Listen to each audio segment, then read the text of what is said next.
Welcome to another episode of My Weird Prompts, an AI-generated podcast featuring the random prompts of Daniel Rosehill as answered by a revolving cast of friendly AI characters. Join us for deep dives into AI, technology, and whatever other random thing Daniel finds fascinating today. Subscribe on Spotify or your favorite podcatcher. Now, today's episode. This episode was generated using artificial intelligence. Please verify facts. Hi Herman and Corn. So I would love to chat today about one of those questions that I have about how the world works. And that's such a common subject for our podcast to touch upon. It's these details that seem pretty abstract. That's why I came up with the name My Weird Prompts, because they seem like kind of weird things. And that's kind of why I love asking them to AI, because they bring in such a diversity of information that it really bears out the idea that the world's actually a fascinating place. You don't need to make fiction television sometimes. Just learning about how all these things work in practice is pretty interesting. One thing that I would love to know about is the cooperation of countries in aviation. So we have the International Civil Aviation Organization, ICAO. And when you take off in one country and you land in another and you notice that the taxiway signs all look pretty similar and the familiar red and white paint of the navigation aids, a lot of this quiet work of standardization and alignment of different aviation systems is the work of the ICAO. I remind both of you, Herman and Corn, that I'm a sort of a veteran aviation geek, and once convinced my local airport to let me intern in the control tower. Something unthinkable today. I basically sat there for 2 weeks while I'm sure they kind of wondered what they were thinking letting me do this, but it was a bundle of fun. I got to see the work of the ATC tower, the fire service, whose work in finding debris on the runway is one thing they never really get credited for. Aviation's amazing, and all the different groups that collectively work to ensure the safety of a commercial airfield. So what happens, Herman and Corn, when you have some of the incidents that might be encountered in which you have countries where flights are overflying, which we talked about in the last episode, or emergencies where you might have a potential diversion between countries that don't have any recognition, or they might be in a formal state of war. We don't have to look too far for examples. Something I've noticed when flying out of Israel on my occasional forays around the world is that you always fly out to sea, and it never occurred to me until I thought about this prompt. Is that done to avoid overflying the airspace of Lebanon? Because usually the departure is you go out to the Mediterranean flying west, you go over Tel Aviv, then take a right turn, and that right turn is after flying out to sea for a little bit, then overflying Cyprus, Greece, and then the transatlantic flights going all the way across the pond, the European ones landing on the continent. But either way, that's kind of a common departure. And we know about these standardized departures that are used in aviation. Everything is standardized approaches, standardized departures. Are those all done in Israel in order to specifically avoid overflying? Lebanon is the one that springs to mind, but Syria as well would potentially be on the way for flights coming in from maybe the Baltics or Central Europe. But they have to be routed in through this channel outside of the Mediterranean, or channeled down through Jordan. Because I've noticed some of those approaches are really weird. When you look at the flight tracking thing on the flight, that one from the east really hugs very, very close to the Jordanian border before turning in. So that's question one, Herman and Corn, is when you have neighbors and, in a place like Israel and Lebanon, these are tiny, tiny stretches of land at the speed which a commercial jet travels on. So I can imagine it factors into the planning. The other question is what happens in emergencies. Let's take an example in which an El Al aircraft, the flag carrier of Israel, has no choice but to divert to Lebanon to make landfall. So it's either that or it ditches at sea. What would happen in such a case? Would it have to be escalated immediately to the political level? But at some point, it would have to come down to the pragmatics of one aircraft speaking to air traffic control in a territory where the government considers it an enemy state, and makes it illegal to be in contact with the other. And vice versa, if a Lebanese aircraft had an emergency and needed to divert to Israel, even if they're planning against this eventuality, there must be cases in which it might happen. The other thing that could be that I've always wondered, how does that get handled? Let's say you have on board an aircraft an Israeli passenger, and the aircraft has to divert to Iran. And that might be a real threat to the life of the Israeli passenger. Or some other situation, Ukraine, Russia, right? Places where it might be illegal, according to the laws of that traveling passenger, to land in that country, and dangerous. Does the crew have to, if they're planning out their diversion options or making a diversion, have to look through the entire passenger manifest to see if it's actually safe for all the passengers and weigh that into consideration? Again, Herman and Corn, I know these aren't everyday things that happen, but it does make me wonder about how the cooperation of civil aviation stands up to the potential challenges that the fractured world we live in today poses to it. Herman and Corn, let's talk about geopolitical division and how the civil aviation system handles it in today's episode of My Word Prompts. Hey everyone, welcome back to My Weird Prompts. I am Corn, and I have to say, looking out the window today at the Jerusalem skyline, it is hard not to think about the very thing our housemate Daniel sent us a prompt about this morning. It is one of those things you see every day, but rarely stop to analyze the deep, complex machinery behind it. From here, I can see the planes spanking as they climb away from the coast, and it makes you realize that the sky is not just an open blue expanse. It is a map of invisible walls, historical grudges, and very narrow doors. Herman Poppleberry, at your service. And you are right, Corn. Daniel is a bit of an aviation geek, as he mentioned in his audio note, and he has been watching those flight paths on his phone again. It is a fascinating intersection of high-stakes diplomacy, international law, and the raw physics of getting a metal tube from point A to point B without crossing a line that might get you into a world of trouble. Today is February 17th, 2026, and even with all the technological leaps we have made, the geography of the ground still dictates the geometry of the sky. It really is. The prompt today is all about how international aviation handles geopolitical conflict. Specifically, how do organizations like the International Civil Aviation Organization, or ICAO as the pros call it, manage things when countries are technically at war or do not recognize each other? Daniel mentioned the specific way flights leave Israel, turning out over the sea to avoid Lebanon or Syria, and he wants to know what happens when things go wrong. Like, what if an Israeli plane has to land in a place like Beirut or Tehran? Or what if a flight with an Israeli passenger on board has to divert to a country that is openly hostile to their state? It is the ultimate nightmare scenario for a flight dispatcher, but also a triumph of international standardization when it actually works. To understand this, we have to start with the foundation of the whole system, which is the Chicago Convention of 1944. This was basically the moment the world sat down, right in the middle of the Second World War, and decided that civil aviation needed a universal set of rules if it was going to survive. 54 nations gathered in Chicago while the war was still raging because they knew that once the guns fell silent, the world would be connected by air like never before. It is kind of wild to think about that timing. 1944. The world is on fire, but people are already thinking about how to make sure a future commercial flight from London to New York does not get shot down because of a paperwork error. It shows a surprising amount of optimism during a very dark time. Exactly. And the central pillar of that convention, specifically Article 1, is the idea of sovereignty. Every nation has complete and exclusive sovereignty over the airspace above its territory. That is why you cannot just fly wherever you want. You need permission. But the convention also established ICAO, which is a specialized agency of the United Nations, to create standards. These are called SARPs, or Standards and Recommended Practices. If every country had different rules for runway lights, radio frequencies, or even the way they measure altitude, international travel would be impossible. So, ICAO creates this thin layer of cooperation that exists even when the countries involved are at each other's throats.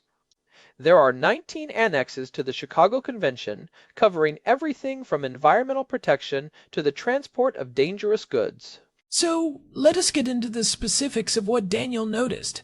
If you look at a flight tracking app and watch a plane take off from Ben Gurion Airport, it almost always heads west. It flies out over the Mediterranean Sea, gains altitude, and then makes a sharp turn. Why the sea? Why not just head straight north toward Europe? It seems like a waste of fuel to fly out into the ocean just to turn back.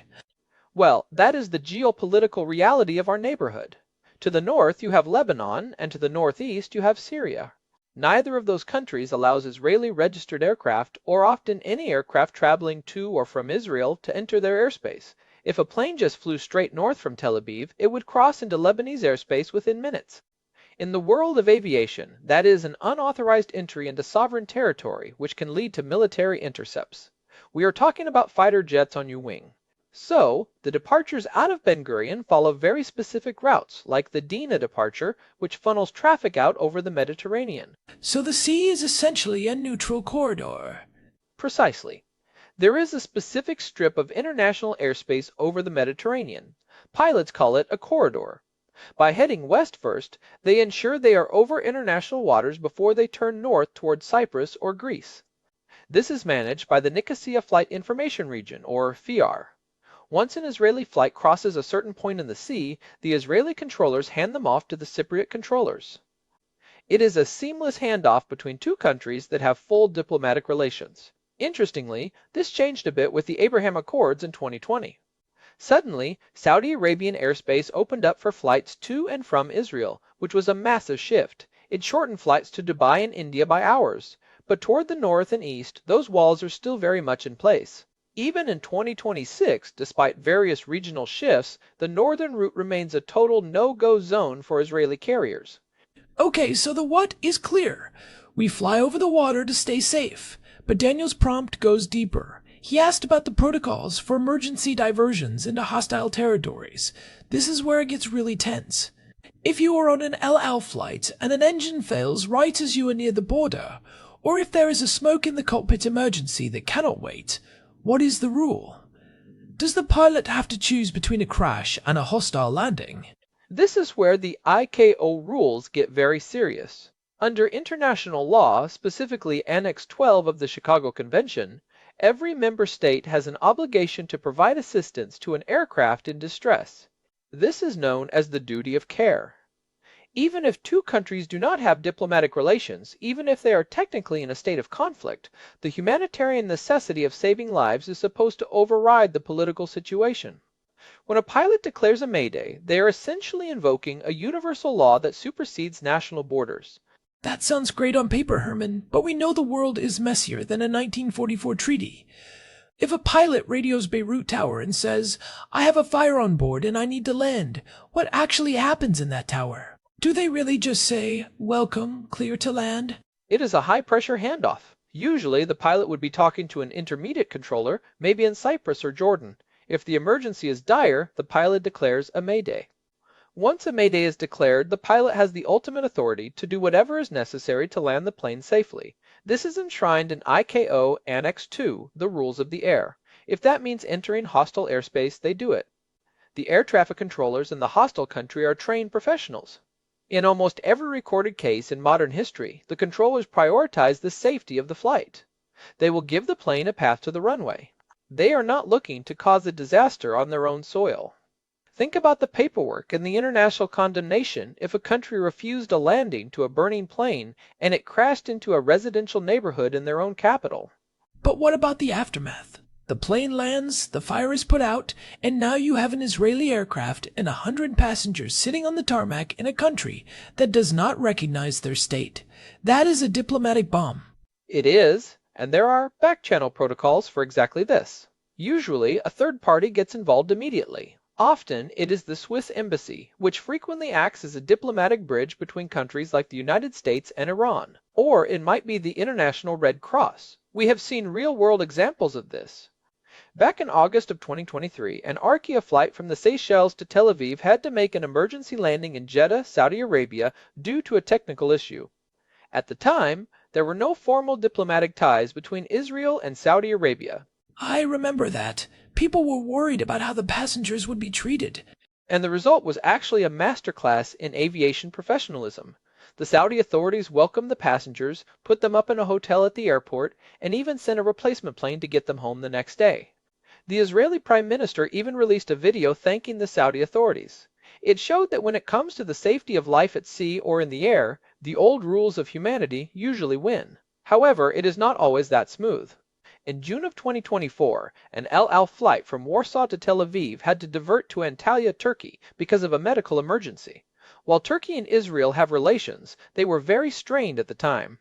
The Turkish ground crews reportedly refused to refuel the plane, and the flight eventually had to take off and fly to Greece to refuel before heading to Israel. So, while the landing is usually guaranteed, the service on the ground can become a political tool. That brings up the other part of Daniel's question, which I find really interesting. The passenger manifest. If you're a pilot and you're looking at your screens and you realize you have to divert, do you look at who is on board before you pick an airport? Like, if you have a high-ranking government official or someone who might be at particular risk in a certain country, does that change the decision? This is a point of real debate in flight decks. The official rule is nearest suitable airport. Nearest is obvious. Suitable is the tricky part.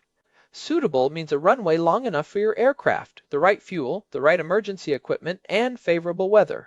In a true, time-critical emergency, like a cabin fire or a total hydraulic failure, suitable means the first piece of flat concrete you can find. You do not check the manifest, you land. Because if you do not land in 5 minutes, everyone dies regardless of their nationality. Right. Safety of flight comes first.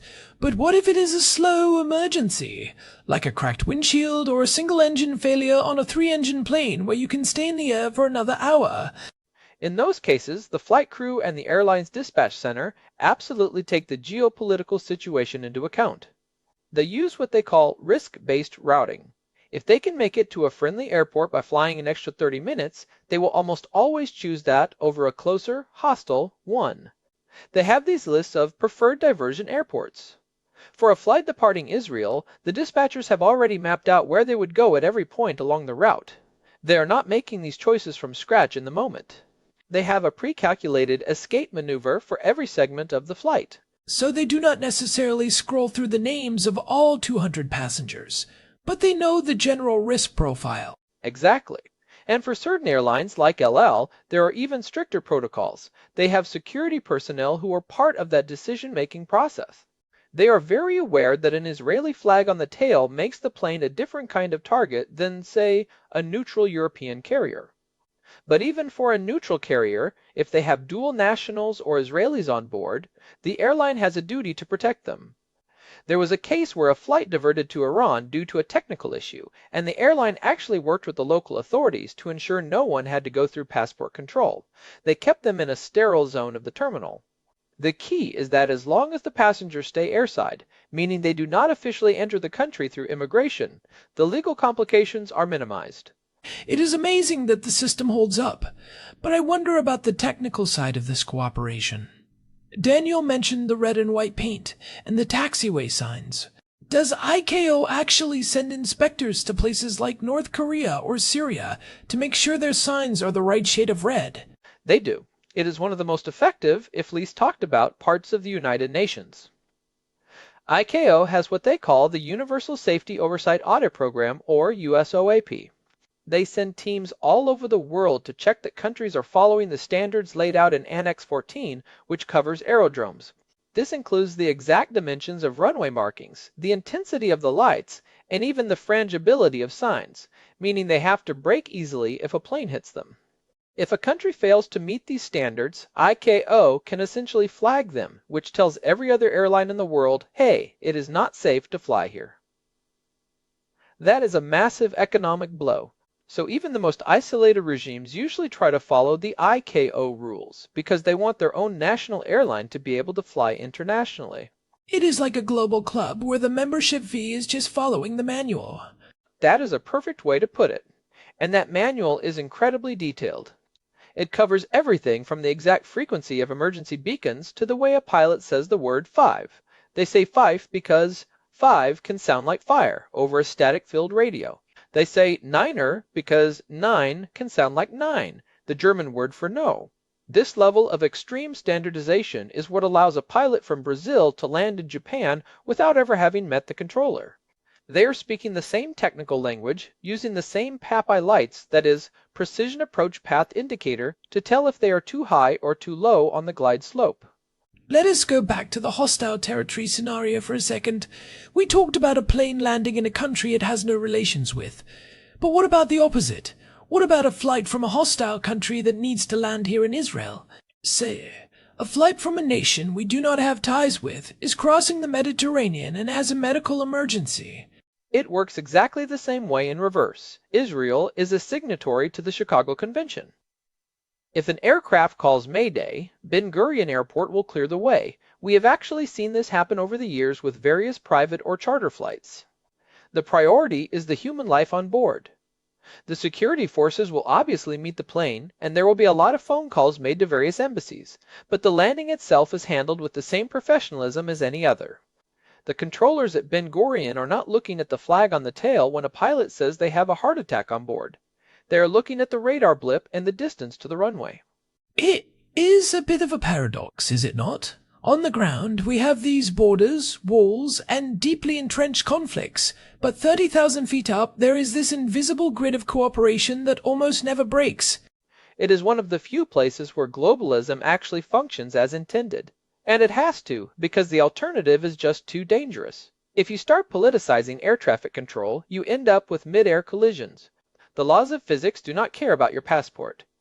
If two planes are on a collision course, the only thing that matters is that both pilots and both controllers are following the same ICAO protocol for resolution advisories. This is handled by a system called TCAS, or Traffic Collision Avoidance System. It does not care about the nationality of the pilots, it just tells one to climb and the other to descend. You mentioned something earlier about notice-to-air missions, or NOTAMs. How do those play into this? I have heard they are like the Twitter of the sky for pilots. That is a great analogy. NOTAMs are the way the system handles the messiness of the real world in real time. If a country is having a military exercise, or if a missile is being tested, or if a specific piece of airspace is closed because of a conflict, they issue a NOTAM. Pilots and dispatchers check these before every single flight. If you look at the NOTAMs for the Middle East right now, in early 2026 they are full of warnings. Avoid this sector, do not fly below 30,000 feet here, be aware of potential GPS interference in this area. GPS interference is a big one lately, right?